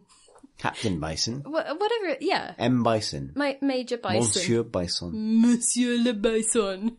Anyway, where was I? No, I was just, I don't know whether it's stuff that is so far beyond, because wasn't the question how do you, are there tips for getting into multiplayer, right? Well, there's two parts to this question. Right. The first part was what are your personal experiences of getting into a genre you weren't familiar with, and the second part of this question is what tips do you have for someone getting into fighting games? But for multiplayer specifically, right? They were Presumably, thinking yes. Well, they were thinking of getting into multiplayer. Yes. So I don't, but I guess where I'm going with this is, given that Evo just happened and there was a wave of sort of excitement and enthusiasm around that, as there always is. Hype, I as they say. don't know whether, I don't know whether there was, that would be a nice thing to actually just sit down and watch in a kind of, to galvanize you if you aren't great at the moment, and to be okay, but this is stuff that maybe I could do, or these are useful tips, or whether it's just a case of how the hell does anyone do that, or the timings are just so far beyond. I think it's helpful, regardless of your skill level, to know a bit about what good play looks like, even if you can't replicate it yet. Because, trying to replicate it exactly will probably create more problems than it will solve, but you have a sense of at least at a very broad level, what sort of things are good practice in a game of whatever it is you're playing, and what things aren't. Simply from watching the pro players and what they do and don't do. That takes a kind of attentive eye, and it gets easier to watch them as you get better at the game, so it is a chicken and endlessly suspended egg relationship. But also, if you are trying to get into multiplayer, don't, for example, play with someone who later tells you that he spent the best part of a year getting really good at that game and playing it with two other people who were also really good at that game. And that is why he is hounding you your ass on a regular basis as you desperately try to get to grips with the thing for the first time, for example. Grudge book? Injustice Gods Amongst Us has several chapters. What about the other part of the question then? The getting into new genres. Yeah, personally, your stories of personally getting into a new genre. Well, that was my story. You crushed my dreams! I'm sorry. I didn't hide it from you that I'd played Injustice Gods Among Us before. It didn't come out until a few games in. You suddenly went, oh, by the way, I used to play this with Tom Senior. We did used to every evening. We did. For a good. while. We had a bit of a time. Right. But that did not come up. That was not the first thing you said. You just sort of said, do you want to play this with me? Yeah. I don't know if it necessarily would be expected. That's that I like would being say, hustled at pool. Okay. But everyone knows that's a cool thing to do. What, hustling? Yes. There was no money involved. Oh. It was just making me feel sad. But I won, though. You are the worst. Yeah, so getting into a new genre. I tend Thoughts? to. I actually, sadly, I was cataloguing all of my human life experiences then, and I realised that I do just do the same things over and over again, Damn. with very few exceptions. Sam's new genre. despair. It's called having a niche. Yeah, I suppose so. But it's fairly broad. But like, I suppose like the kind of things I'll play that I don't normally play will be one-offs, like playing everything, for example. A game I don't really get a lot out of, but kind of try to engage with over the course of about 5 hours. But like, yeah, ultimately felt nothing and deleted it off my hard drive. You felt nothing about everything. The game. That's quite bleak. Well, no, I felt nothing the game about everything the game. There's the initial novelty of you pull out and things, things that were small things that are now big, are now small. Are you listening to what you're just saying? It's very warm in this room. I haven't drank water for at least 2 hours. Yeah, it's very hot in here. So yes, allow me to go back to that. So yes, everything's at an atomic level, once then you've you pull pulled out, and then yes. Things are, yes. And then eventually it's the entire universe. And I have pulled out and now things are yes, but eventually the universe.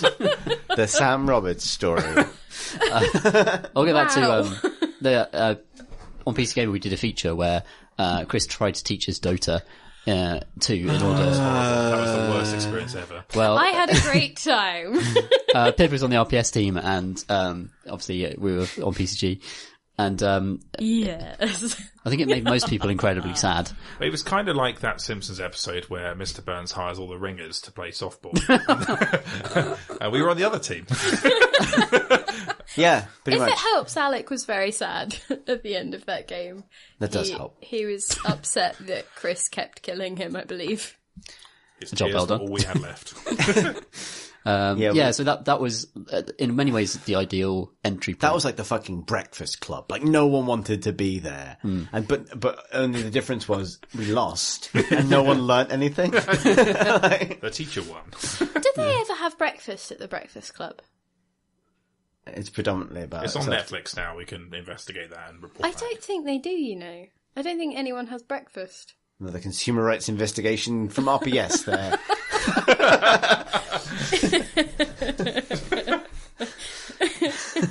Well, at least you don't try and compete with us anymore. What, don't you me. It's I'm not even them. Oh, yeah. He said a sentence that makes sense. And then you pull out, and then yes, and then the entire universe. I feel like I should justify that slightly more. No. You see everything on an atomic level, and then you can essentially scale up until you see the entire universe from a god's perspective, and that is the game. But there's not really All right, anything we else get to it, Sam. You've had an amazing time. Next question. That's the game Everything, everybody. It's hard to explain because it's called Everything. It's not that good. I tried to explain it Yeah, on our live show. on the live show. Yeah, I did That a went double about as take. well as you can imagine. Did it go as well as me pulling out, etc., etc.? I think Better. I went for the turtles in the end. It was just like, and then the turtles, and then you can go and have a look at, and Chris was just like, what? And I forgot that You I can hadn't watch this on actually YouTube now. explained You can watch me literally anything. go, what? Like that. Yes, on the subject of, what were we talking about? I Yeah. don't get into genres that I'm not into. I've learnt my lesson. Horror games are not for me. It's not happening. It's never happening. It's Never very, doing it. very funny. Likewise, MOBAs for me. Yeah. I'm sorry I broke those for you. It's okay. We should have played something that didn't involve any competition, and you should have just babied us for like 20 hours, and then maybe at the end of it we would have felt something. I really enjoyed that feature. I enjoyed it as well, but it was also the saddest I've ever been. Yeah, it's not exaggeration. It was a pretty sad It really ruined my buzz. It did, yeah, we were devastated. You ringers. I had one ringer, and it wasn't a ringer because he said that he didn't remember how to play. It was Quins. Yeah. Quins. Who the said- most competitive man other than me and Rich McCormick. There was You were in the game! There Yeah. was you, and there was Alice, who also knew Dota. Yeah, in my That's defence... 3 people. We have No, one. in my defence, it's 50-50 whether Alice decides it's more funny to completely screw me over Yeah. or to compete. That's true. Yes, you She's see, a but wild you played guy. on a different premise than we did. Yeah. We were all amateurs apart from one guy, and, yeah. Well, my actual team member slept through the thing. So you don't get to pull in a magic man who does remember how to play Shadow Shaman. But you were like, It's Daryl Strawberry. we need to do this for the feature, for the magazine. I did you a solid. You had a feature. That's very true. We did, yeah. I guess, yeah, thanks for furnishing that narrative. Really glad I dragged this corpse out of the Thank you. deep sewer that it was buried in. To be fair, I am responsible for setting off which half of Alice you ended up with. Yeah, you really did. Because I picked Invoker deliberately to hamstring myself. She wasn't even paying attention until that point. Yeah. She'd gone to get cake. Exactly. You're in so in danger of getting no fucks today, anybody, Alice. And because I picked Invoker to hinder myself, but that ended up like to give myself like a hard thing to do so that it would be a little bit more fair. Alice saw that as bravado and decided to go with Puck. She was like, them's fighting words, give me puck, give me mid. So This is familiar. Understanding nothing and then being sad. Yeah. I've never seen Andy Kelly less likely to do something again. Aside from karaoke. Has he done karaoke? Yeah. No, actually, I've seen him be Coming to the pub. I've seen him be physically at karaoke. Does he do it in the voice of like No, I've not seen Marlon it. Brando or Christopher not- Walken? No, that's being in the pub. I've not seen him sing karaoke. I've seen him be there, I think. I was going to say I think he performed Cher, but that was me. It's sometimes hard to tell the difference. Well, I'm assuming everyone was in the moment. You know? Okay, well, that was all the genres we tried to get into and failed. Our next, Pip. Oh no, I was just thinking I don't even branch out with karaoke. It's Cher or YMCA. No, it's not YMCA. It's in the Navy. Always in the Navy. Good to know. Jams, right. Wild Wild West. Jim West. Desperado. Thanks. Dear Clues and Christies, the whole CNC gang, past and present, and including recurring folk like John and Alex, and Sam, why not? You're a recurring guest now, Sam. Two times is recurring. Sorry, Two times Roberts. Have found yourselves at a fancy late 1920s soiree. Someone has been murdered. No! Thanks, Pip. Well, I mean, you paused. I thought maybe there was an emotion breathing. needed. Oh. The sweaty Brutale, we could call it. Yeah, exactly. Nice. Which one of you is the victim, and which one is the killer? What was the murder weapon? What was the motive? Which one of you was the clever amateur detective who figured it all out? Why were the victim's feet removed? Thanks for sleuthing, everyone. Jonathan, who's jams on Discord. So the feet removal is a reference to the great mysterious Bath Phenomenon. The Bath and Northeast Somerset foot. There are two crimes. really critical issues that affect local people in Bath. One is, shall we turn the bins into sacks so the girls don't get in there? And the other one is, who puts these fucking feet in all over the place? Several left feet have turned up in random fields. Most of the social issues. Do you The think range of Bath's issues. maybe it's because they've started using sacks and so the girls are getting in them and then the feet are being taken from where they were?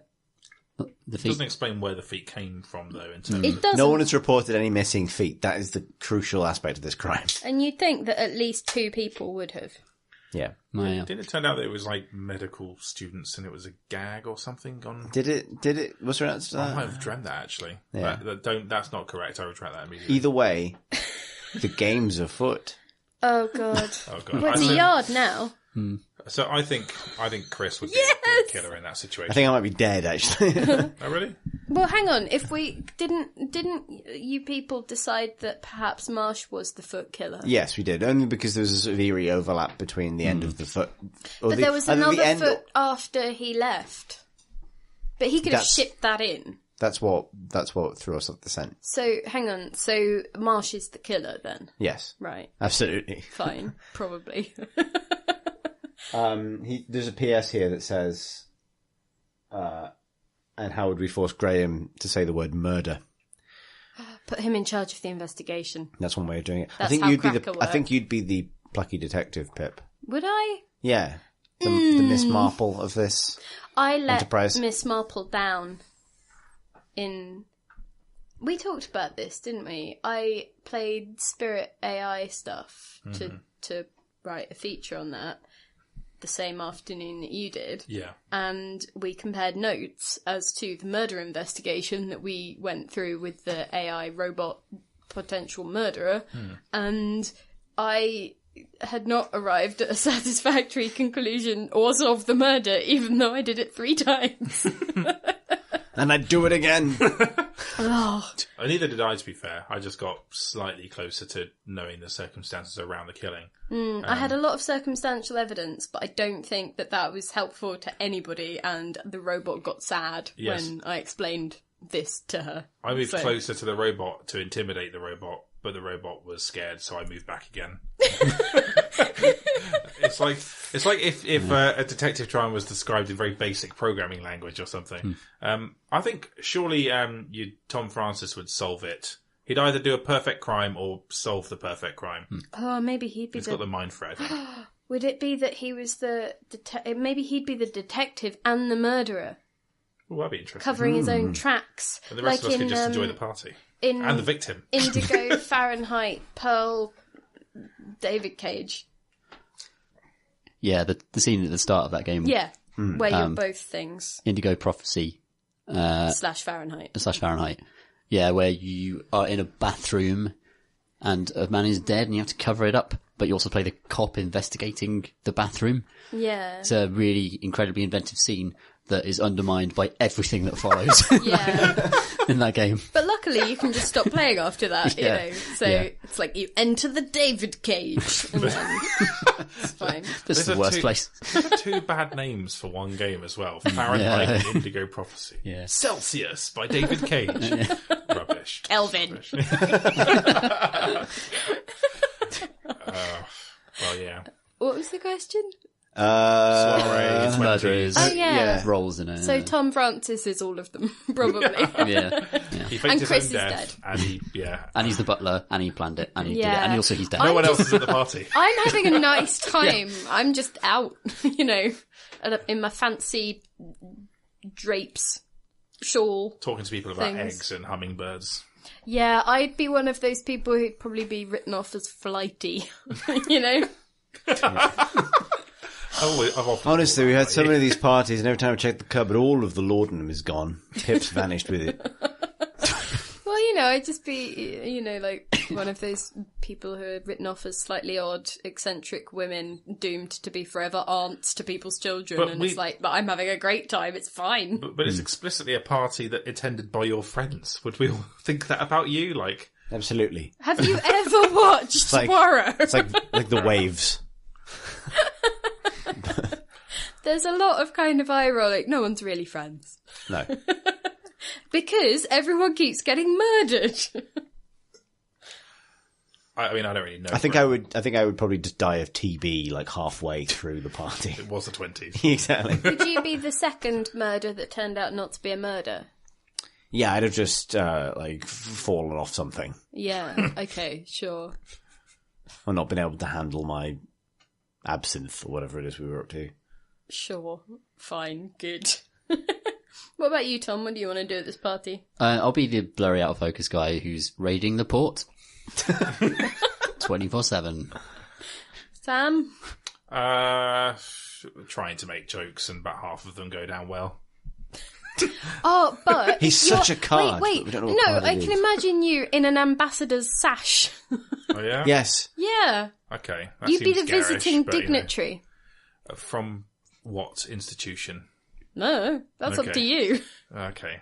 Well, sure. I guess so. I mean, I might use the party to get to know Graham. I don't Maybe really know him like that one well, of you know. those places that is very sort of referenced in 20s murder party literature that, you know, like Prussia. Oh, or, right, yeah. You know, See, I was places that... Was Prussia still in existence at that point? Yes, I think so. I think it didn't was. exist until the First World War. Well, yeah, but That we're was talking about the after, 20s. yeah. That's true. And thus... The heat's done bad things to our brains. But It's anyway, very hot. so I think that you would do well as a kind of visiting dignitary / you could be someone from Downton, you good at that. Well, thank you very much. Well, I appreciate that. I was picturing it more as like Gatsby's mansion, like that sort of situation. There'd be a swimming pool, there'd be many sort of towers. There'd be one room that was just linens. He has that room in his house for some reason, Gatsby.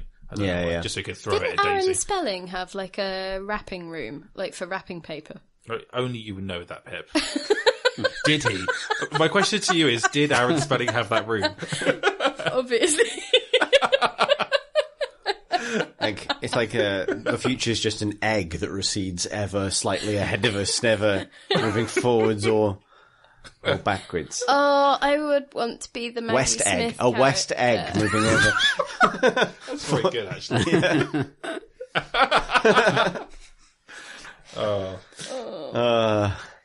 No, I wouldn't be the cool guy who drinks too much absinthe and passes away as a decoy to the real murder. I would be the cousin who's just gotten back from his grand tour and won't shut the fuck up about it. Oh, Until gap year. Yeah, exactly. Gap Grand year, tour. but in Rome. Yeah, exactly. And then I get tuberculosis. Yeah. Yeah. Oh, the Trevi Fountain. Shut up, Chris. Exactly. I don't know if we answered this, but in some ways, I'm not sure we can. No. Our final email is a grudge Oh. from Joseph, who writes, Dear Grudge Keeper, my grudge is about cutscenes, but not about unskippable ones. Complaining about that is a bit like complaining about goblins. Is it? I think he's really committing to the Grudge Keeper dwarf book of grudges. Oh, maybe I should as well, but then I'd have to know a lot more than I do. Don't worry about it. I'm Aaron Spelling in this scenario. I bear many grudges in my egg room or whatever. It was 5 minutes ago. It's a wrapping paper room. Come on. Sorry. The Great Grudge Bee. Oh, that would be amazing. Although I Would realised it? that you were making a pun on Great Gatsby. I was imagining a bee. Just a big bee. The Great Grudge Bee. That is lying about its identity. Like, I throw he's just huge got- parties for other He's bees. just got like a little moustache and keeps trying to hide and eat honey and pollen and things. And It's a metaphor for the American dream. it's like, no, I'm taking snuff. It's fine. And everyone's a bit like, okay. I love but cannot be loved, truly, because I've masked myself with wealth. I'm also a Covered in bee. Bees. Aww. Oh, I feel sad for him now. We should move on because I'm getting emotionally attached to the bee. Goblins. Sorry, Thorgrim, he continues. Oh no. It's Oh, not wait, just no, Thorgrim Grudge Bearer. Yes. Grudge Bringer. Grudge Hammer. Bearer. Right, sure, good. First Good job. time. That's just not specific enough. Every damn dwarf has a grudge against goblins. No, instead my grudge is against cutscenes that can't be paused. Interesting. Go on. I will. This is a bit like unskippable. This is a bit like unskippable cutscenes. Because it also assumes that you can put aside the time consistently to look only at the cutscene. But unpausable ones are weirdly more annoying to me because maybe I do want... fucking hell. I don't think I can read anymore. I think I get the point though. It's basically... Yeah, just give me a sec. I'm just gonna... Oh, sorry, I thought you'd given up. No.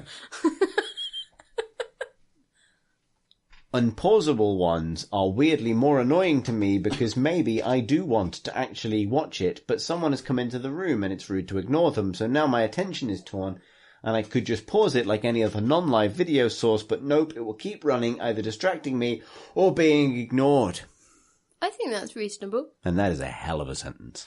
I think it's annoying that cutscenes basically often won't let you do anything that it isn't the centre of attention in. You know, you can't skip it, thus rendering it less important than the developers think it is. Or you can't pause it, thus acknowledging that real life is perhaps more important than it at a given moment in time. And so, you know, in doing so, it is rendering itself missed, ignored, and hated. So, yeah, sure. Good. Absolutely, I agree. I agree. I suppose going back to GTA Online, that had unskippable cutscenes that drove us mad. So yes, I happy to Top grudge. Yeah, good. I kind of like. I sometimes wish you could have the option to rewind or fast forward cutscenes as well, or just have the option to watch them out of the game in just the extras menu. Functionally, they're little bits of television or movie, and they should have all of the controls attached to them that a movie would have, including audio descriptions. Yeah. Well, that's kind of what Tacoma's entirely based around, isn't it? Like the idea is that you're on this space station that is now abandoned after a disaster, and you get to play scenes that have been recorded by the ship's computer, and you can scrub forwards and backwards and follow different people and see what you missed, or, you know, hurry it along. It like the whole thing is built around what I think cutscenes should also be. Yeah, good suggestion. That's from Joseph, and I believe it's in the book. It's very much in the book. Well done. Good job. For finding a new kind of angle on cutscenes, because, you know, To hate them from. Yeah. And sorry I fucked up reading that second sentence. Though it was a doozy. And it is hot in here. So now, regretfully, I must take off all my clothes. We always knew it would end this way, the podcast. I'm just kidding. Did we ever establish Like why Jason. Nelly had so many R's in that song? Hot in here. it was the early noughties. Was it just wasn't that it was cool? Ironically, for the title. Yeah, I guess so. You know, or it was a administrative error, and like it was too late to cancel it. They'd already logged it with HMV. Unfortunately, Hot in Here was taken. So it was that or Hot in Here 1996. Hot in hair, Yeah, exactly. or warm in this area. It's getting warm in this area. Pull out now. Oh no. Let's stop. Sorry. That's okay.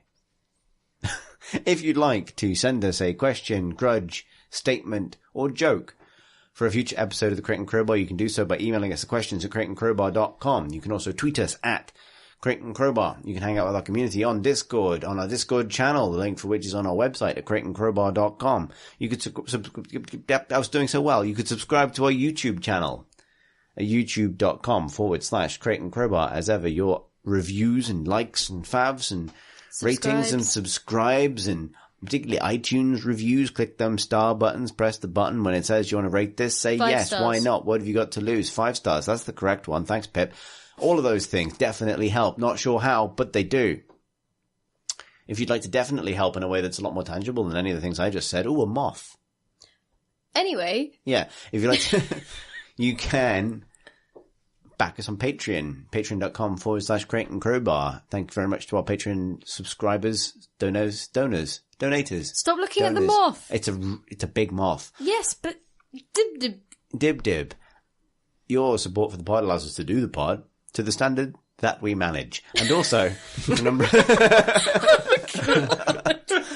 Finally, some honesty. yeah. And also to do our spin-off projects like the Bloodborne video series, which is ongoing, and Miniatures Monthly, which will return next week. The Sexy Murder Party, which we will be having next week. Yeah, in 1926. That's all of that part of the outro. If you'd like to follow us as individuals, I'm on Twitter at @CThurston. That's CTHURSTEN. This week's guest, Samuel Roberts, is Samuel W. Roberts on Twitter. that makes sense. Pip is. But... Tom is. At PCG Ludo. Why did I say it like that? I don't know. Because it's very warm. It's very, very warm in here. I was suddenly imagining that your name was Samuel Roberts, but with a R, like wrestling, you know? So the W was silent, and you're just Samuel Roberts. Oh, I see what you mean. You see? Yeah, I mean, there's nothing for me Yes, to draw but from Pip. that, but like, yeah, I see why you would think that, yeah. It's an easy way to remember it for all the folks at home. Thanks, Pip. But what is your name? Oh, is that Philippa War? That makes sense. PHILIPPAWARR. Flawless. Thanks for listening, everybody. Thank you. It's got a double